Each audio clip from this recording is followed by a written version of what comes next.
Hello everyone, welcome to VIP to serve, जहां मिलते हैं आपको exam relevant content. LIC AO का मेंस एग्जाम 18 ऑफ मार्च को है and Bank of India PGDBF का भी एग्जाम 19 ऑफ मार्च को है। और इन दोनों एग्जाम में डिस्क्रिप्टिव पेपर आपके होने वाले हैं। तो आज की इस वीडियो में डिस्कस करेंगे डिस्क्रिप्टिव पेपर में हम लोग किस तरीके से परफॉर्म करें, क्या कैसे हम लिखना चाहिए, फॉर्मेट क्या होना चाहिए और किस तरह के क्वेश्चंस आपके एग्जाम में आते हैं। इन सभी चीज़ों में डिस्कस करेंगे। राइटिंग टिप्स भी मैं बताऊंगा आपको किस तरीके से आप लिखेंगे, जिससे आपके जो मैक्सिमम चीज़ आप लिखेंगे वो आपके आपके मार्क्स में कन्वर्ट हो पाएंगे। और जो भी आपके डाउट्स हैं वो सारी चीज़ें आपको यहाँ पे आज क्लियर हो जाएगी। तो बस चैनल पर नए सब्सक्राइब कर लीजिए, वीडियो को लाइक कीजिए। बढ़ते हैं आगे, डिस्कस करते हैं डिस्क्रिप्टिव पेपर कैसे आपके होने वाले हैं LIC AO mains as well as Bank of India PGDBF के एग्जाम, क्योंकि इसका एग्जाम तो सिंगल एग्जाम होता है पीजीडीबीएफ का। तो ये भी 19 ऑफ मार्च को है। तो सबसे पहले डिस्कस करते हैं फॉर्मेट में। तो फॉर्मेट में अगर देखेंगे यहाँ पे आप तो पाएंगे यहाँ पे आप देख सकते हैं ये एलआईसी का है मेंस एग्जाम पैटर्न, जिसमें आप देखेंगे 5th नंबर पे यहाँ पे दिया गया इंग्लिश लैंग्वेज। और इधर कहीं आपको इंग्लिश मिलता नहीं है। जो भी इंग्लिश का जो भी कुछ पोर्शन होगा वो सिर्फ और सिर्फ यहीं पे होगा डिस्क्रिप्टिव, जिसमें आपको 2 क्वेश्चंस मिलेंगे और 25 मार्क्स का ये होगा। और इसकी कट ऑफ जो है जनरल की, वो आपके यहाँ पे 10 मार्क्स रखी गई है। ये फिक्स्ड है, आपको इससे ऊपर लाने ही लाने हैं। इससे कम लाएंगे आप तो आप फेल हो जाएंगे। और यहाँ पे टाइम जो अलॉट किया जाएगा वो होगा 30 मिनट्स। ये आपका, जिसमें आपको दोनों चीज लिखने होंगे, ऐसे as well as letter.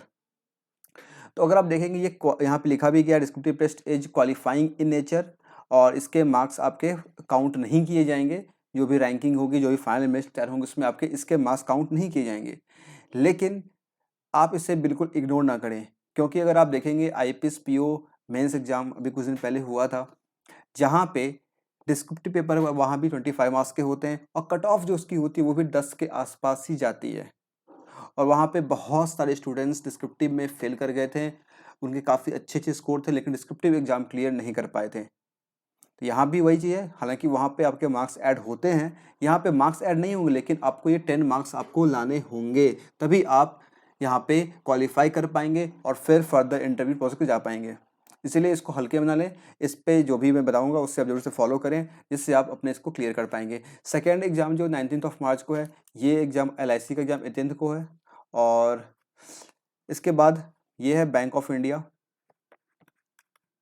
PGDBF का एग्ज़ाम, जिसमें आप यहाँ देखेंगे फोर्थ सेक्शन जो आपका है, फोर्थ, ये आपका वही है इंग्लिश डिस्क्रिप्टिव पेपर। इसमें आपको लेटर एंड एसे आपको यहाँ पे लिखने हैं। इसमें भी आपके 25 मार्क्स के हैं, 30 मिनट का टाइम है, यानी कि दोनों का फॉर्मेट बिल्कुल सेम है। दोनों का फॉर्मेट बिल्कुल सेम है। और यहाँ पे देखेंगे, यहाँ भी ये जो है पीडीएफ में भी, बैंक ऑफ इंडिया में भी टेस्ट ऑफ इंग्लिश लैंग्वेज, यानी कि ये English language and English descriptive यानी कि फोर्थ, 1 और 4th दोनों कैसा विल बी क्वालिफाइंग नेचर, कैसा है, दोनों क्वालिफाइंग नेचर है। मार्क्स जिसमें आपको मिलेंगे इंग्लिश लैंग्वेज में या फिर डिस्क्रिप्टिव पेपर में, दोनों में से किसी को भी यहाँ पे फाइनल मेरिट लिस्ट में काउंट नहीं किया जाएगा, विल नॉट बी एडेड। तो ये दोनों, ये सेक्शन, ये 40 मार्क्स यहाँ पे और ये 25 मार्क्स, दोनों आपके कैसे हैं, क्वालिफाइंग इन नेचर हैं। इसमें इसके मार्क्स आपके नहीं ऐड होंगे फाइनल मेरिट लिस्ट में। तो आप कह सकते हैं बैंक ऑफ इंडिया और इधर आपका एलआईसी, दोनों का फॉर्मेट सेम सही है, दोनों क्वालिफाइंग इन नेचर भी है, मार्क्स भी सेम है, आने क्या है, लेटर और ऐसे। ठीक है, तो दोनों का मैं यहाँ पे दोनों के बारे में आपको बताऊंगा कैसे लिखना है, क्या करना है। क्लियर था। और यहाँ पे दिया गया मिनिमम क्वालिफाइंग वगैरह दिया गया, आप पढ़ सकते हैं। तो सर बात करते हैं यहाँ पे क्या डिफरेंस क्या होगा यहाँ पे दोनों पेपर में, एलआईसी और इसके में। इतना तो ये सब जो कॉमन चीज़ें हो गई, अलग क्या होगा, तो अलग आपके टॉपिक्स जो आएंगे लिखने के लिए ऐसे में या फिर लेटर में, वो यहाँ पे आपको डिफरेंट देखने को मिलेगा। आइए देखते हैं यहाँ पे जो प्रीवियस ईयर जो टॉपिक्स पूछे गए हैं। ये प्रीवियस ईयर क्वेश्चन है 2019 में जो एग्जाम हुआ था एलआईसी एओ का, उसमें जो टॉपिक पूछे गए थे वो यहाँ पे मैंने लिखे हैं। मैंने गूगल सर्च किया, जो मिला मैंने यहाँ लिख दिया आपको। लेटर राइटिंग में आपके यहाँ पे 3 टॉपिक आई थी। एड्रेस चेंज इन पॉलिसी, मतलब कुछ रहा होगा, आपका कोई पॉलिसी आपने लिया है, उसमें आप चाहते हैं एड्रेस चेंज करवाना अपना, तो वो उसके लिए लेटर लिखना था। Second, friend start new job so advice saving by insurance, तो ये भी आपका एक लेटर टॉपिक था। And third letter to your company to bring group insurance of employ. तो आप देख पा रहे हैं यहाँ पे ये LIC का है, ये किसका है, ये LIC का है। और इसमें आपको देखने को मिल रहा है 3 टॉपिक है, तीनों पॉलिसी इंश्योरेंस से रिलेटेड टॉपिक आपको दिया गया है। फिर ऐसे देखेंगे, ऐसे में क्या बेनिफिट ऑफ ट्रेवल इंश्योरेंस, यहाँ भी इंश्योरेंस रिलेटेड है। Second financial planning, financial security से कुछ टॉपिक आया था। थर्ड म्यूचुअल फंड इंश्योरेंस, यानी कि इस 3 में से 2 टॉपिक आप कह सकते हैं। 2 टॉपिक कैसा है, 2 टॉपिक आपका इंश्योरेंस रिलेटेड ही है, यानी कि आप कह सकते हैं लेटर और ऐसे दोनों में आपको इंश्योरेंस रिलेटेड टॉपिक्स देखने को मिले थे, और इस साल भी आपको ऐसे ही देखने को मिलेंगे। पॉलिसी इंश्योरेंस ऐसा कुछ भी आपको देखने को मिलेगा लेटर में भी और ऐसे में भी। जबकि सेकंड अगर आप देखेंगे यहाँ पे बैंक ऑफ इंडिया का मुझे कुछ मिला नहीं, प्रीवियस ईयर होगा तो होगा, मुझे मिला नहीं, अब जैसा सर्वे नहीं किया मैंने। तो इसमें आपको ये बैंकिंग टॉपिक से आते हैं ना, जैसे IPS PO में, SBI PO में आपके आते हैं, write a letter to your manager formal में, write letter to your friend formal informal में, इस तरीके से आएंगे। बैंक में जो लिखना है आपको, आपका अकाउंट फ्रीज हो गया है, एनरोलमेंट हो गया है, उससे आपको ATM इशू करवाना है, आपको अपना एड्रेस चेंज करवाना है, किसी अपना बैंक अकाउंट ट्रांसफ़र करवाना है, इस टाइप के आपको यहाँ पे बैंक ऑफ इंडिया में देखने को मिलेंगे। तो ये डिफरेंस रहेगा आपके पेपर में। और ऐसे राइटिंग में भी आपको यहाँ पे जैसे कि UPI ट्रांजेक्शन्स एंड इस तरह के जो टॉपिक्स होते हैं, फाइनेंशियल इंक्लूजन, जो नॉर्मल टॉपिक्स होते हैं, उस तरह के टॉपिक आपको देखने को मिलेंगे। इंश्योरेंस टॉपिक आपको बैंक ऑफ इंडिया के एग्जाम में देखने को नहीं मिलेगा। बस ये डिफरेंस होगा। LIC इंश्योरेंस कंपनी है तो इंश्योरेंस टॉपिक मिलेंगे, बैंक ऑफ इंडिया बैंक है तो बैंक के रिलेटेड टॉपिक आपको देखने को मिलेंगे, बैंकिंग फाइनेंशियल। इतना क्लियर है। अब चलते हैं आगे। सबसे पहले आपको लिखना कैसे है उसके बारे में बात करेंगे। कुछ मेरे एडवाइस जिसको आप फॉलो करेंगे तो आप जो भी लिख के आएंगे वो 100% आपका सही होगा, मैक्सिमम आपका सही होगा, और आपको वहाँ पे मार्क्स मिल पाएंगे जिससे आप अपने इस सेक्शन को क्वालिफाई कर पाएँ। सबसे पहले LIC में बात करें तो LIC में जो वर्ड लिमिट होता है, अगर यहाँ बात करें हम लोग वर्ड लिमिट की, तो LIC में देखा गया था ऐसा पिछले बार लेटर जो होते आपके 150 वर्ड्स के थे, 150 वर्ड्स लिखना था, और इसे आपको 200 वर्ड्स में लिखना था। इस बार भी ऐसा ही होगा, हो सकता है कि आपका ऐसे 250 वर्ड्स का हो और लेटर तो 150 का होगा, इससे ज़्यादा होगा नहीं, ठीक है। और वहीं अगर आप बैंक ऑफ इंडिया में की बात करें तो बैंक ऑफ इंडिया के बता दूँ आपको, यहाँ पे बैंक ऑफ इंडिया में भी आपको जो मोस्ट प्रोबेबल चांस है, लेटर आपका हमेशा 150 वर्ड्स का ही होगा, और ऐसे आपका 250 वर्ड्स के आसपास का होगा, ठीक है।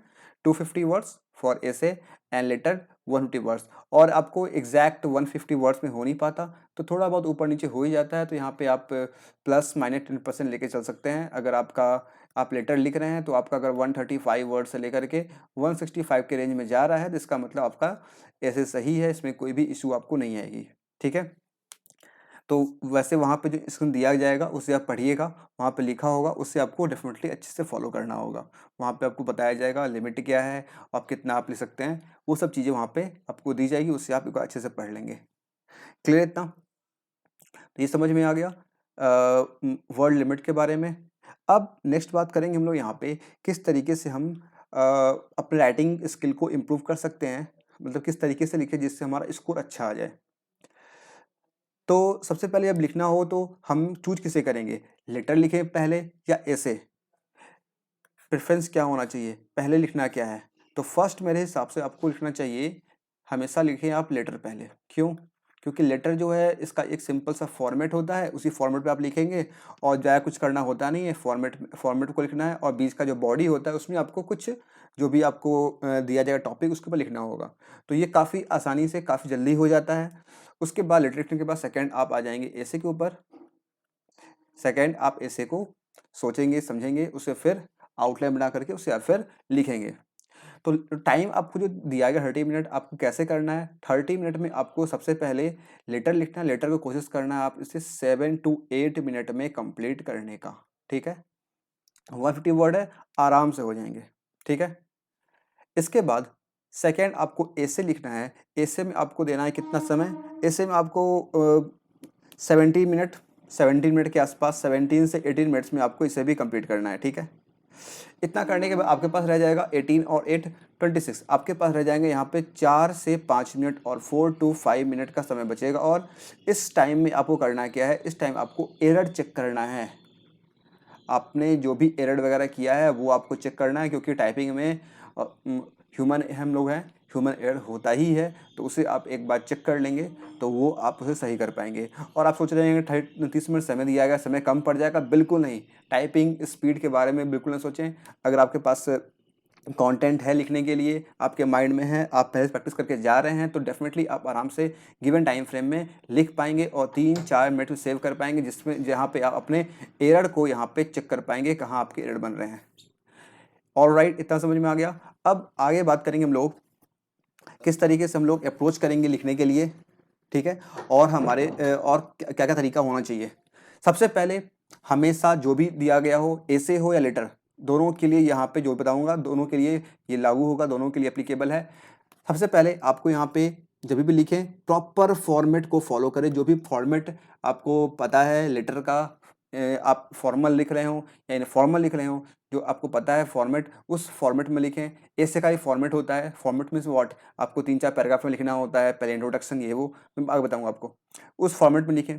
सेकेंड, हमेशा अपने लैंग्वेज में लिखें, कुछ भी रट के जाने की जरूरत नहीं है, आप समझ के जाएं चीज़ों को, टॉपिक आपके माइंड में होना चाहिए और थोड़ा सा आप कॉम्प्रिहेंसिव अप्रोच अपना रखेंगे, अपनी भाषा में उसे लिखेंगे। और ग्रामेटिकल मिस्टेक आपको नहीं करना है। और ये कैसे नहीं होगा, जब आप चाहेंगे कि लिखना कुछ लंबे लंबे सेंटेंस, जैसे कि आप देखते नीचे पर लिखा होता है लंबा लंबा सेंटेंस, लॉन्ग सेंटेंस, वैसा लिखेंगे तो ऑब्वियसली वहाँ पे आपको ग्रामर का बहुत ज़्यादा ध्यान रखना पड़ेगा, तो मिस्टेक होने का चांसेस आपके बढ़ जाएंगे। तो ट्राई करना है, लिखे हमेशा शॉर्ट शॉर्ट सेंटेंस, छोटे सेंटेंस में डिवाइड करें अपने थॉट्स को और उसे लिखे, जिससे आपके ग्रामेटिकल मिस्टेक बहुत कम होंगे या फिर नहीं होंगे, ठीक है। इसके बाद थर्ड इंपॉर्टेंट चीज़, फोर्थ इंपॉर्टेंट चीज़, स्पेलिंग मिस्टेक आपको नहीं करना है, स्पेलिंग में एरर नहीं करना है। आपके पास ऑप्शंस हैं, क्या ऑप्शंस हैं, आपको अपने से लिखना है ना, तो आप उसी वर्ड का यूज करें जिसके आपके स्पेलिंग आपको अच्छे से आते हो, ऐसा वर्ड यूज ही नहीं करें। और आपको पता होना चाहिए डिस्क्रिप्टिव राइटिंग में ऐसा कुछ नहीं है कि आपको अच्छे अच्छे वोकैब लिखने होते हैं, hard hard tough tough vocab, jargon use करने की जरूरत नहीं होती है। जितना आप सिंपल लिखेंगे, जितना सिंपल कहने का मतलब है कि जो कि इजीली अंडरस्टैंडेबल हो, तो आप नॉर्मल वर्ड्स का यूज करें, आपको भी स्पेलिंग आएगा, गलती नहीं होगी, आप आराम से लिख पाएंगे, ठीक है। इसके बाद पंक्चुएशन, यानी कि फुल स्टॉप, कॉमा, कहाँ पैराग्राफ चेंज करना है, कहाँ पे फुल स्टॉप देना है, ये सब चीज़ का ध्यान रखें। सेमी कॉलम कहाँ यूज करना है, कॉलम कहाँ यूज करना है, इन सब का ध्यान रखें। और सारा काम आपको कीबोर्ड से टाइप कर करना होगा, तो आपको पता होना चाहिए कीबोर्ड में कहाँ पे होता है, कहाँ फुल स्टॉप का कॉमा होता है। बहुत लोग पता नहीं होता, वहाँ पे खोजना पड़ता है कहाँ पे है, हालांकि ऐसे लोग कम होते हैं लेकिन होता है फिर भी। तो ये सब चीज़ आप प्रैक्टिस कर जाएंगे, कोई दिक्कत नहीं होगी। इसके बाद लास्ट इंपॉर्टेंट थिंग जो है, हमेशा जो टॉपिक दिया गया है उसके कॉन्टेक्स्ट में लिखिए। ऐसा नहीं कि आउट ऑफ बॉक्स लिख रहे हैं, टॉपिक दिया गया कुछ, आप किसी और चीज़ के बारे में डिस्कस किए जा रहे हैं, ऐसा आपको नहीं करना है, ना तो लेटर में, ना तो ऐसे में करना है, ठीक है। अगर इस 6 स्टेप को आप फॉलो करते हैं, इस 6 आइटम्स को फॉलो करते हैं, डेफिनेटली आप अच्छे से लिख पाएंगे और कभी भी आपकी गलती नहीं होगी। और गलती नहीं होगी तो फिर मार्क्स डिडक्ट आपके बिल्कुल नहीं होंगे, ठीक है। तो आप क्वालिफाई को आपको करना, क्वालिफाई आराम से कर जाएंगे। आई थिंक ये क्लियर हो गया होगा। अब डिस्कस करते हैं हम लोग फॉर्मेट के ऊपर। किसका फॉर्मेट, ऐसे का फॉर्मेट है, लेटर का फॉर्मेट, ठीक है। जैसा कि मैंने बताया आपको कि लेटर ए से पहले बात करते हैं ऐसे की, ठीक है। जब भी आप ऐसे लिखें हमेशा फॉलो करें कोहेरेंसी को। आपका पैसेज कैसा होना चाहिए, इससे होना चाहिए, हमेशा कोहेरेंट होना चाहिए। कहने का मतलब, जब आप पैराजंबल सॉल्व कर रहे होते हैं तो भी क्या करना होता है, वहाँ पे आपको 1 2 3 4 5 सेंटेंस दिए गए होते हैं, उससे आपको एक प्रॉपर सीक्वेंस में ऑर्डर करना, इसी को बोलते हैं कोहेरेंट, कोहेरेंसी मेंटेन करना। यही आपको करना है, ये नहीं कि पहले ही डिस्कस कुछ कर लिए फिर बाद में कुछ करनी है। इसका भी एक तरीका होता है, वैसे आपको करना है। आपके पास जो भी टॉपिक दिया जाएगा, सबसे पहला काम क्या करना है आपको, उस टॉपिक का थोड़ा सा ब्रीफ इंट्रोडक्शन लिखना है। ये टॉपिक है क्या, मतलब जो भी चीज़ पूछा गया है वो चीज़ आपको यहाँ लिखना है। और अगर आप एलआईसी एग्जाम के लिए जा रहे हैं तो आप वहाँ पे आप एक्सपेक्ट कर सकते हैं कि आपको कोई भी इंश्योरेंस टॉपिक आएंगे, like Ayushman Bharat health insurance, और भी कुछ, या फिर जनरल इंश्योरेंस, या फिर जैसे कि म्यूचुअल फंड आया था, ऐसे कुछ भी टॉपिक्स आएंगे तो उसके बारे में आपको इंट्रो लिखना होगा, ठीक है। अगर वहाँ पे कोई अगर जैसे कि अभी आपने यहाँ देखा था ट्रेवल इंश्योरेंस के बारे में कुछ टॉपिक था ना, बेनिफिट्स ऑफ ट्रेवल इंश्योरेंस, तो क्या क्या बेनिफिट्स हैं उसके बारे में लिखना होगा आपको। अगर कुछ इसमें कुछ इशूज के बारे में बात किया गया है टॉपिक में आपके, तो वो इशू क्या है, ठीक है, वो इशू क्या है, वो प्रॉब्लम क्या है, उसके बारे में लिखेंगे। उसके बाद अगर उस प्रॉब्लम का कोई सॉल्यूशन है तो वो आप सॉल्यूशन लिखेंगे, किस तरीके से उस प्रॉब्लम को टैकल किया जा सकता है, ठीक है। उसके बाद आप लास्ट में उस एसे को कंक्लूड करेंगे। कंक्लूड हमेशा कोशिश करें करने की, हमेशा पॉजिटिव वे में, प्रॉब्लम्स कितना भी क्यों ना हो, लेकिन हम उस प्रॉब्लम को टैकल करके और वहाँ से एक पॉजिटिव वे में हम कंक्लूड करेंगे, ताकि हमारा एसे काफ़ी पॉजिटिव हो और अच्छा इंप्रेशन क्रिएट करेगा वो, ठीक है।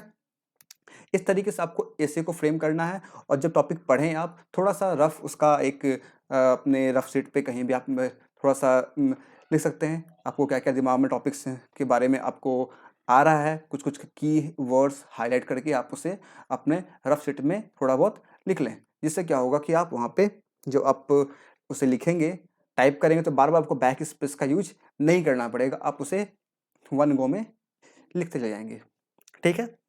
ये बात समझ में आ गया। तो इस तरीके से आप अपने एसे को लिखेंगे, और जो मैं बताया आपको यहाँ पर टिप्स, इन सभी को फॉलो करेंगे, इस चीज़ में आपका डेफिनेटली अच्छा होगा, ठीक है। और कोटेशन वगैरह लिखने की बात होती है, अगर आपके माइंड में आ रहा है तो कुछ अच्छा सा अगर है ऐसा लिखने के लायक है तो आप लिखें, बहुत ना लिखें। अगर आ रहा है माइंड में तो आप उसे लिख सकते हैं, ऐसा कुछ नहीं है, आप उसे लिख सकते हैं, ठीक है।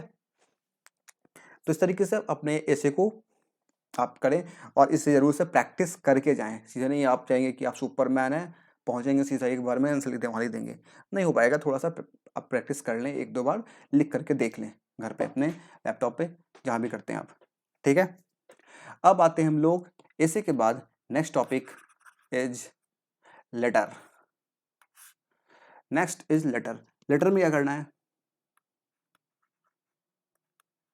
Letter, letter. लेटर आपके 2 तरह के आएँगे, फॉर्मल, इनफॉर्म। आप बोलेंगे ये क्यों मैं बता रहा हूँ, क्योंकि दोनों का फॉर्मेट अलग-अलग होता है, ठीक है? दोनों का फॉर्मेट बिल्कुल अलग-अलग होता है।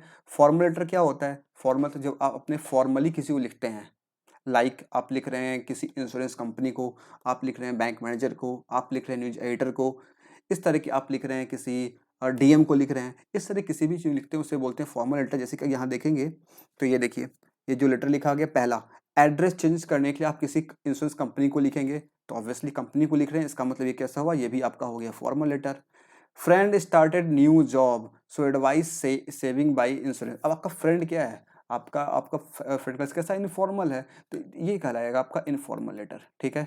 And third letter to company, फिर कंपनी को लिख रहे हैं आप इंश्योरेंस के लिए, तो यहाँ भी ये क्या हो जाएगा, ये भी आपका अगेन हो जाएगा फॉर्मल लेटर। आई थिंक आपको समझ में आ गया होगा। किसी भी ऑफिशियल ऑर्गेनाइजेशन का इंस्टीट्यूट लिखते हैं तो वो कहलाता है हमारा फॉर्मल, और अगर भाई बहन दोस्त मम्मी पापा किसी लिख रहे हैं, ये सब चीज़ होता है आपका इनफॉर्मल। दोनों का फॉर्मेट बिल्कुल अलग अलग होता है। तो मेरा जो प्रेफरेंस होता है हमेशा से वो लिखने का होता है फॉर्मल, क्योंकि फॉर्मल में आपको सब कुछ फॉर्मल लिखना होता है, और इनफॉर्मल में थोड़ा सा आपको बात बनाना होता है, मतलब थोड़ा सा जो बॉडी होता है उसमें जा लिखना होता है।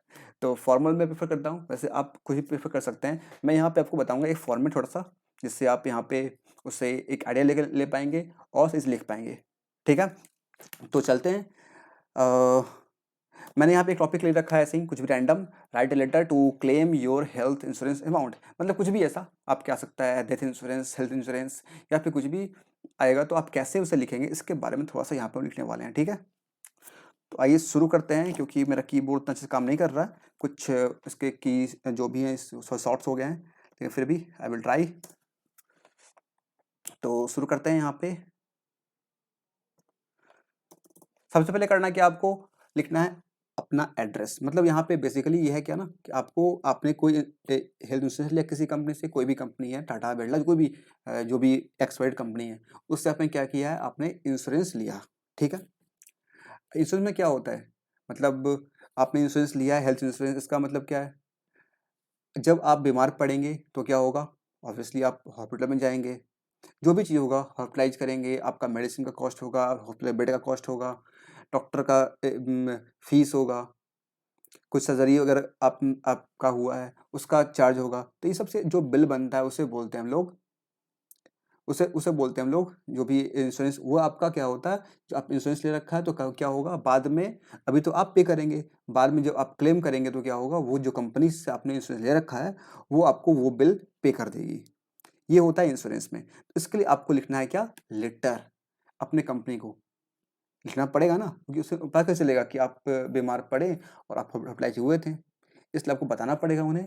तो आप उसे क्या करेंगे, लेटर लिख के उन्हें बताएंगे। ठीक है, पहले क्या लिखेंगे, सबसे पहले लिखना होगा आपको अपना एड्रेस, जो भी आपका एड्रेस है, लेट्स से राइट ब्लॉक ए, जो भी है आपका स्ट्रीट, ब्लॉक ए स्ट्रीट लिखे, या फिर सेक्टर जो भी है, कुछ भी है रैंडम, सेक्टर 36, 34 हो गया कोई बात नहीं, 34,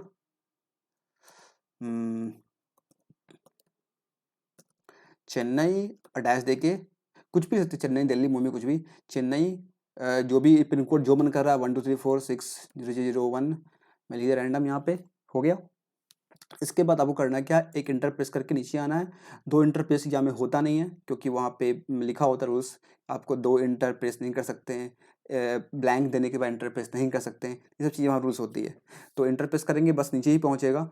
उसके बाद आप यहाँ पे मैं थोड़ा ब्लैंक दे रहा हूँ ताकि देखने में अच्छा लगे। इसका अब करना है कि इसके बाद लिखना है आप जिन्हें लिख रहे हैं, जिस कंपनी को लिख रहे हैं।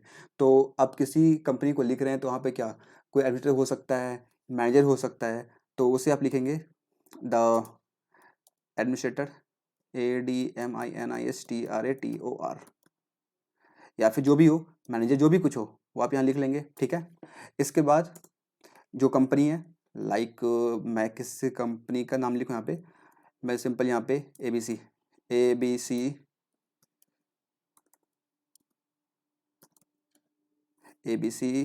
लिमिटेड LTD, ठीक है। और इसका जो भी एड्रेस होगा वो यहाँ पे CHENNAI चेन्नई whatever 60002, ठीक है। ये हो गया, पहले आपका ये हो गया आपका अपना एड्रेस, फिर नीचे हो गया इसको आप भेज रहे हैं कंपनी का एड्रेस जिसे लिख रहे हैं, वो हो गया। इसके बाद आप क्या करेंगे, थोड़ा सा नीचे आ जाएंगे इंटर दे करके, क्योंकि इंटर देंगे एक ही नीचे आएगा, मैं ले जगह यहाँ पे थोड़ा सा यहाँ लिखेंगे सब्जेक्ट SUBJECT, बिल्कुल हमेशा क्रिस्प रखेंगे, प्रिसाइज वे में लिखेंगे, कुछ भी फालतू का चीज़ यहाँ पे कुछ नहीं करेंगे। अब लिखना है सब्जेक्ट, यहाँ पे क्या लिखे सब्जेक्ट में, सब्जेक्ट में आप लिख सकते हैं यहाँ पे क्लेम फॉर जो भी आपका है, हेल्थ इंश्योरेंस है, इंश्योरेंस अमाउंट कुछ भी, INSURANC इंश्योरेंस अमाउंट, या फिर इंश्योरेंस सेटलमेंट, कुछ भी ऐसा, जैसा आपको जो कीवर्ड्स यूज किया जाएगा ना आपके क्वेश्चन में, वहाँ से आप उसको पिक कर लेंगे। ठीक है, अमाउंट ऑफ पॉलिसी नंबर, देखिए हमेशा जब भी होता है ना कोई भी इंश्योरेंस, वहाँ पे क्या होता है, पॉलिसी होता है, उसमें पॉलिसी का नंबर होता है। जैसे कि आप जब कभी भी IRCTC पे बुक करते हैं टिकट, या फिर आप फ्लाइट टिकट बुक करते हैं, तो आप इंश्योरेंस क्लेम वहाँ पे लेते हैं इंश्योरेंस, तो आपके ईमेल पे आता है ना, उसमें लिखा होता है policy number, POLICY, policy number कुछ भी लिख दें यहाँ पे, 1 2 3 4 5 6 7 8, ठीक है, हो गया। इसके बाद इंटर पे नीचे आ जाएं, यहाँ पे लिखना आपको सर, मैडम, जो भी कुछ है, और फिर थोड़ा सा नीचे आ जाएं, यहाँ पे आपको अब लिखना है अपने मन का भड़ास मतलब कहने का, जो भी आप लिख रहे हैं यहाँ पे ना, बता रहे हैं कि आप क्या कहते हैं उसे, अरे क्या बोलते हैं उसे, मतलब आप क्यों, आप क्या करने वाले हैं, आप क्या डिमांड कर रहे हैं, आपका क्या है, तो आप बताएंगे यहाँ पे कि आपने आपने इंश्योरेंस ले रखा था, और आपका इंश्योरेंस पॉलिसी नंबर क्या है, और आप बताएंगे यहाँ पे कि आप अगर यहाँ पे हेल्थ इंश्योरेंस है ना, तो आप बताएंगे कि आप किस हॉस्पिटल में आप एडमिट हैं, आपका डेट क्या था, कब से कब, किस डेट से जो भी डेट आपका था वो डेट मेंशन करेंगे, किस डेट से किस डेट तक आप हॉस्पिटलाइज्ड हैं, अगर आपका कोई सर्जरी हुआ है या फिर जो भी कुछ हुआ है वो उसके बारे में बताएंगे, ये सर्जरी हुआ है मेरा। और फिर आप ये बताएंगे आपका जो अमाउंट कितना का, आपका कितना का अमाउंट है। पहले ये भी बताएंगे कि आपका ये जो इंश्योरेंस है वो आपने जो प्लान रखा है, पॉलिसी ले रखा है, उसमें ये कवर्ड है, ठीक है, एज पर द पॉलिसी ये कवर्ड है। और फिर आप ये बताएंगे कि इसका जो भी आपका बिल है वो कितने अमाउंट का है, 10 लाख रुपए, 20 लाख, जो भी कुछ होगा, रैंडम आप वैल्यू लिख देंगे वहाँ पे, ठीक है। और फिर आप ये बताएंगे हाँ, फिर आप ये बताएंगे कि इसके लिए आप क्लेम कर रहे हैं कि आपको वो अमाउंट जो है वो रिम्बर्स हो जाए, वो उसके सेटलमेंट के लिए आप क्लेम कर रहे हैं, तो वो बात आप लिखेंगे। और फिर ध्यान रखेंगे हमेशा पॉलिसी नंबर बिल्कुल मेंशन करना है आपको। और इसके बाद जो भी आपका डॉक्टर का प्रिस्क्रिप्शन है वो आप अटैच करेंगे प्रिस्क्रिप्शन। और फिर जो बिल आपका बना है हॉस्पिटल का बिल वो अटैच करेंगे, लास्ट लिख देना है bill and prescription of doctor has been attached, और ये लिख देना। और फिर ये आपका पूरा बॉडी हो गया। बॉडी लिखने के बाद आप नीचे आ जाएंगे और यहाँ पे लिखेंगे क्या, योर फेथफुली, फेथफुली में एफ कैपिटल क्यों होना चाहिए क्या, FAITHFULLY faithfully, I think capital क्यों होना चाहिए, योर फेथफुली, पता नहीं, जो भी हो देख लीजिएगा बार, योर फेथफुली। और नीचे आ जाएंगे यहाँ पे, अरे यार क्या हो रहा है इतना, आपका जो भी नेम है नेम बिल्कुल मेंशन नहीं करना है, XYZ कुछ भी, XYZ डन। एक और चीज़ यहाँ पे छूट गया, वो आप लिखना होगा यहाँ, इसके बाद आपको यहाँ पे डेट मेंशन करना होता है, डेट, सॉरी फॉर डैट, दिमाग से उतर गया था। तो कभी मैं जब इसे एंड किया तो ध्यान आ गया, जब भी आप एंड करें तो एक बार देख लें कि डेट वगैरह आपने सब कुछ आपने सही से मेंशन किया है कि नहीं किया है। डेट कैसे लिखिए, सिंपल फॉर्मेट, जो भी आपका डेट एग्जाम का डेट होगा, जैसे कि अगर 18 मार्च को एग्जाम आपका है तो 18 मार्च MARCH 2023 हो गया, बस लेटर खत्म। बॉडी आप मैं बता दिया, बॉडी आप बस लिख लेंगे। और ध्यान रखेंगे बहुत नहीं बनाना है, वर्ड लिमिट का ध्यान रखेंगे, उसके अकॉर्डिंग लिखते जाएंगे, आपका आराम से हो जाएगा, ठीक है। आई थिंक ये एकदम समझ में आपको आ गया होगा कैसे लिखना होता है, कैसे क्या करना होता है, ऑलराइट।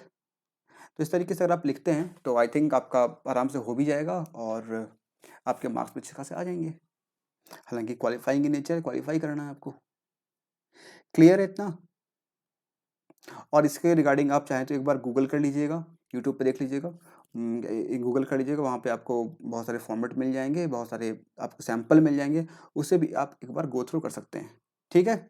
वैसे मैंने आपको बता ही दिया है, इन टिप्स का ध्यान रखेंगे, कोई दिक्कत आपको नहीं आएगी, ठीक है। अभी से आपके पास आज 15th है ना, तो 15, 16, 17 3-4 दिन आपके पास समय अगर है तो आप एक दो बार प्रैक्टिस करें। जब भी प्रैक्टिस करें ना तो कैसे प्रैक्टिस करना, आपको हमेशा ऐसे जगह पे लिखे जहाँ पे ऑटो करेक्ट का ऑप्शन नहीं आता है। जैसे कि मैं भी लिखा वहाँ पे ग्रामरली से एक्टिव था मेरा, तो ग्रामरली को ऑफ कर दें और ऑटो करेक्ट ऑप्शन को बंद कर दें, तब टाइप करें, उसके बाद चेक करें अपने वर्ड काउंट को, और उसके बाद टाइप करने के बाद फिनिश हो जाए, उसके बाद वहाँ पे आप उसे चेक कर लें ग्रामरली की हेल्प से, आपके ग्रामेटिकल मिस्टेक कहाँ कहाँ हो रहे हैं, उसे आप फिर इम्प्रूव कर लें। इस तरह के 1 2 बार 3 बार 4 बार आप अभी से जो भी समय है उसको प्रैक्टिस कर लें, आपका बहुत अच्छा हो जाएगा डिस्क्रिप्टिव, आप आराम से क्वालिफाई कर जाएंगे और फिर आपको मिल जाएगी एक शानदार जॉब जो हम चाहते हैं। आई थिंक सब कुछ क्लियर हो गया होगा। कुछ भी डाउट्स अगर है रह गया हो तो आप सिंपल नीचे कमेंट बॉक्स में लिख के पूछ सकते हैं। और वीडियो कैसा लगा जरूर से बताइएगा, और अगर अच्छा लगा जो शेयर कीजिए, वीडियो को लाइक कीजिए, चैनल को सब्सक्राइब कीजिए, नहीं किए हैं तो, और ये हमारे हैंडल्स हैं, इसे आप फॉलो कर सकते हैं। थैंक यू, मिलते हैं फिर नेक्स्ट वीडियो में।